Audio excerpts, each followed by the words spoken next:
So if you don't become an opera singer when you grow up, what are you going to be besides an opera singer? Well, I'm going to be an opera singer and a wrestler. A wrestler? Yo, party people, what is up? How about that episode of Dynamite? Totally insane shoot. We're calling it like the Dynamite after WrestleMania level of awesomeness. We got surprises, huge announcements, banger matches, and new tag team champions. And you know what else? Jay White just debuted and is now all elite, baby. So get ready. We're about to run everything down, top to bottom, start to finish. Get ready. Newest episode to get to Gabe. You know, Switchblade-ish edition with getting 8-star reviews starts right now.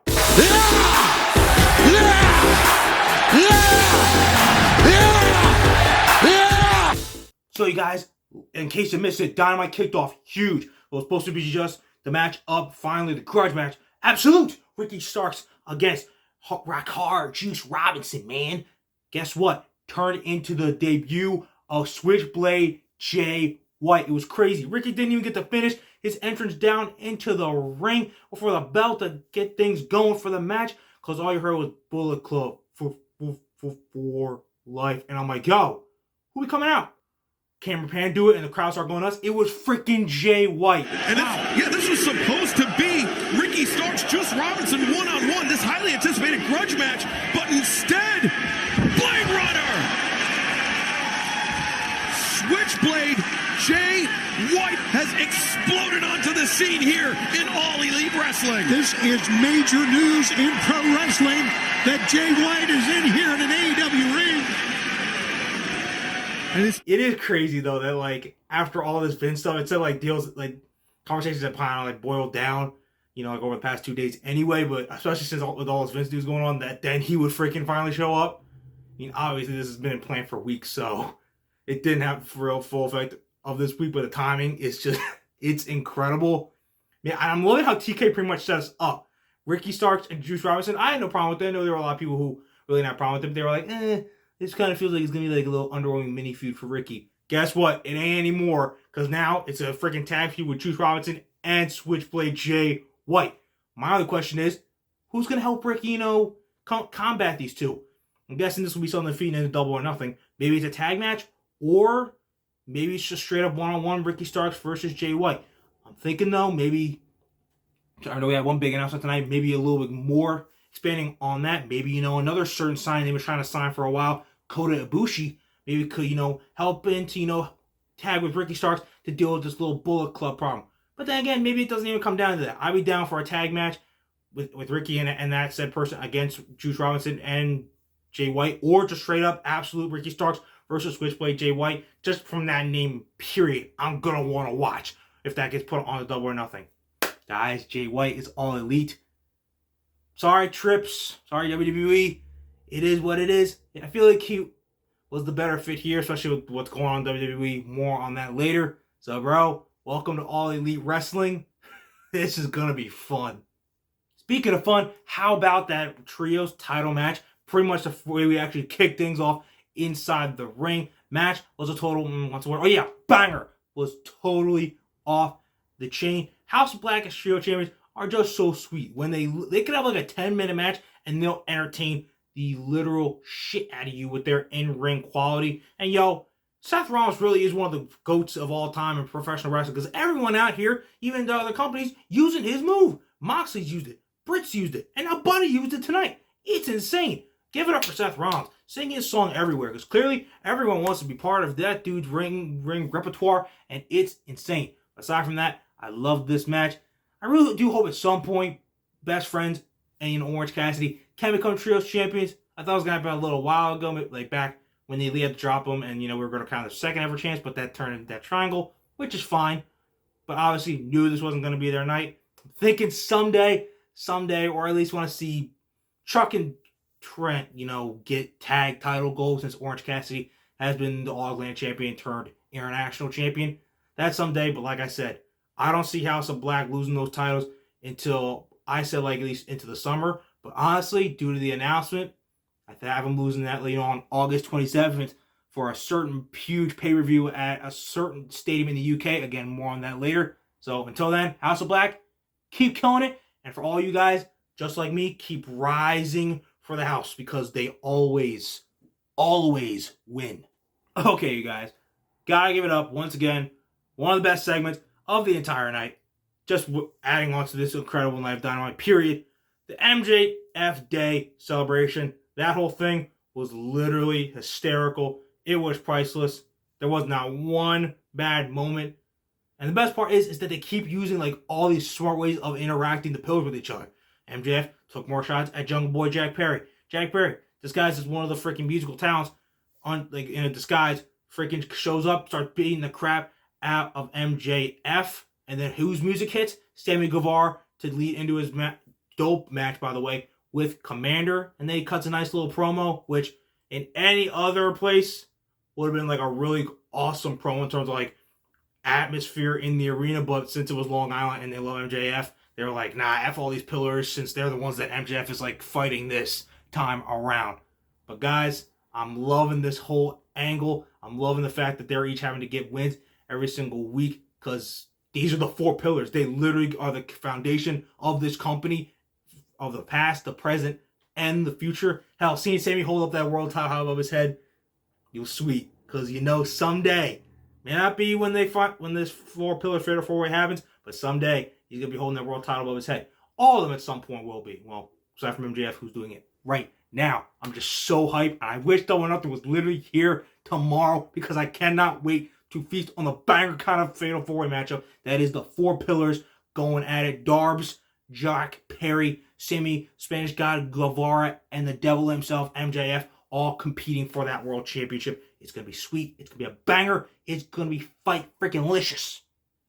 So you guys, we heard it tonight. The huge announcement, it was that on August 27th, from Wembley Stadium in London, we're bringing back the show that kickstarted the whole AEW movement from 5 years ago.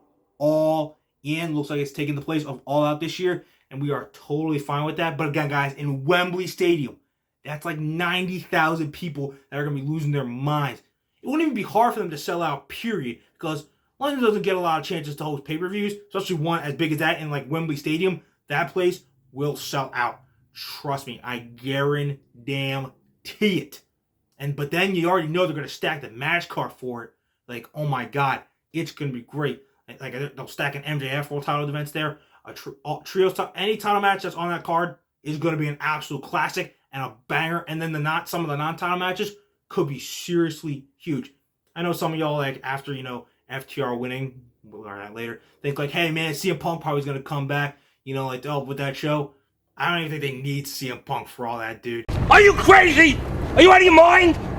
That show's going to sell. That's going to be one of the best ever.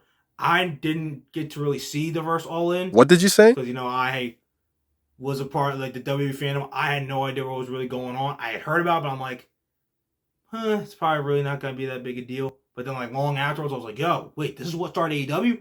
Holy shit, this is crazy. The fact that we're going to get this, and it's going to be even bigger, not just because of the venue, but because of where AEW is. Dude, you can't write better stuff than this. August 27th, mark it down in your calendars. Everyone all over the world, this is going to be a moment of a pay-per-view cinematic experience that you are not going to want to miss. It's going to be a historic day in wrestling history. I can't wait to see all the matchups. I wish that was here too, but it's fine. We got to get through things like Double or Nothing and Forbidden Door, so we'll be patient. We'll wait.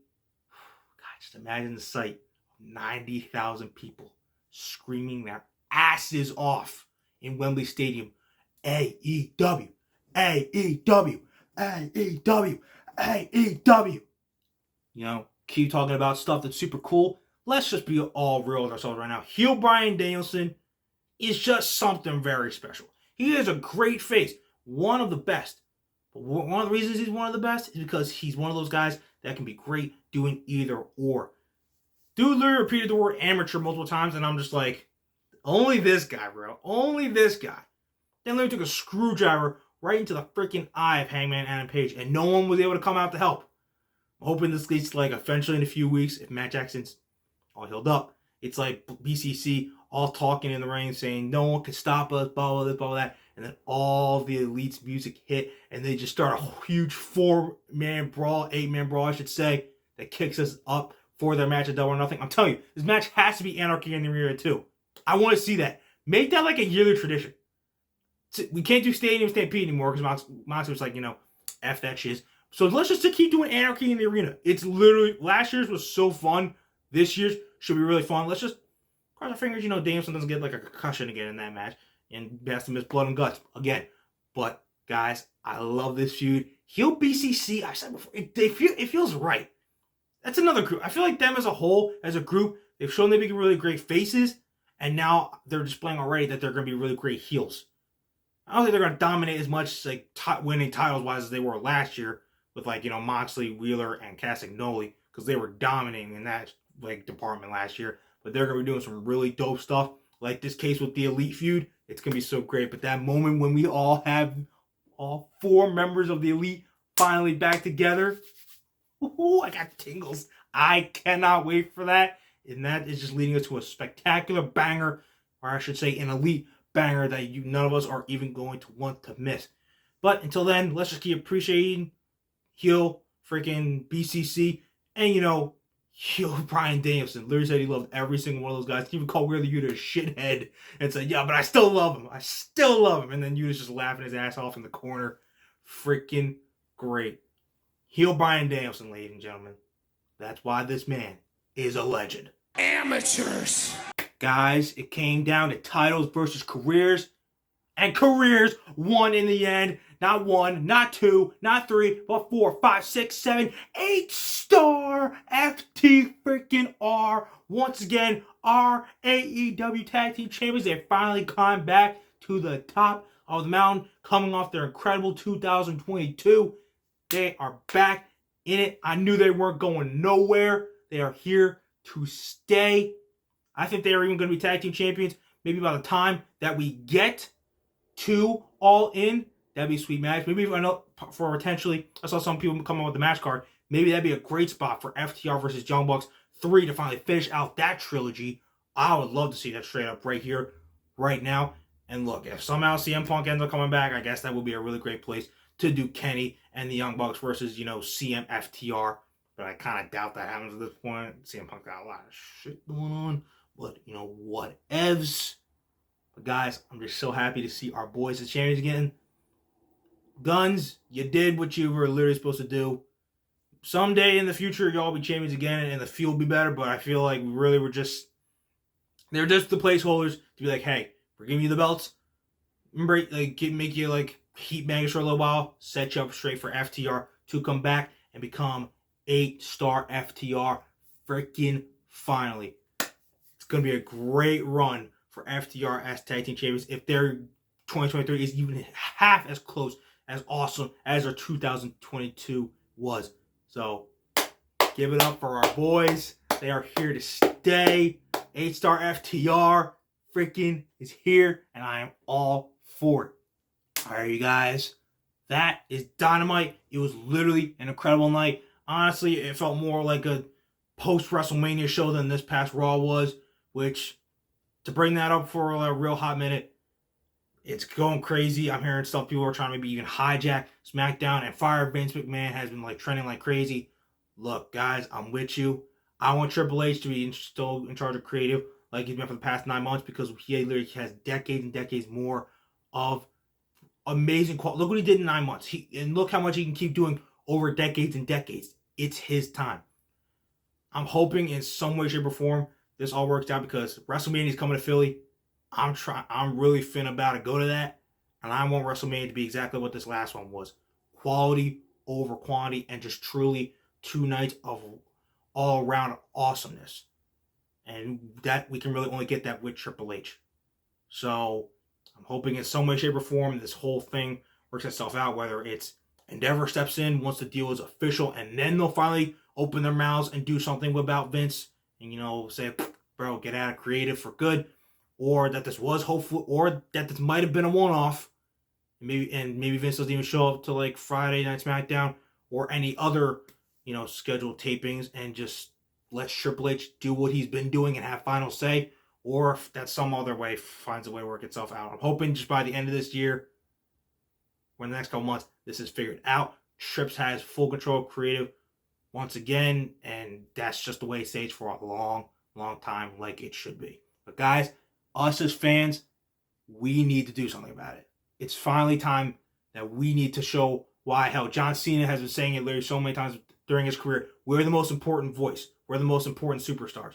It's time that we start freaking showing it and give our boy Papa H his rightful spot until Vince go stick to the business side and stop touching creative. But until then, you guys, SmackDown's definitely going to be interesting. Let's see if this hijack SmackDown thing actually freaking happens. It'd be pretty cool to see. But aside from that, new SmackDown Women's Champion Rhea Ripley's going to be there. And the Undisputed Tag Team Champions Kevin Owens and our boy Sammy are going to be on the show as well. You guys are not going to want to miss these shows. And you're not going to want to miss what your boy, the best gifted gabber in the biz, has to say afterwards. So guys, I will see y'all after SmackDown for whatever kind of craziness goes down. Remember to like and subscribe. And ultimately, remember, who better to gab with than your boy Gabe. Let's see what y'all do for what y'all are going to do on SmackDown if you're going to be showing up there. See y'all later.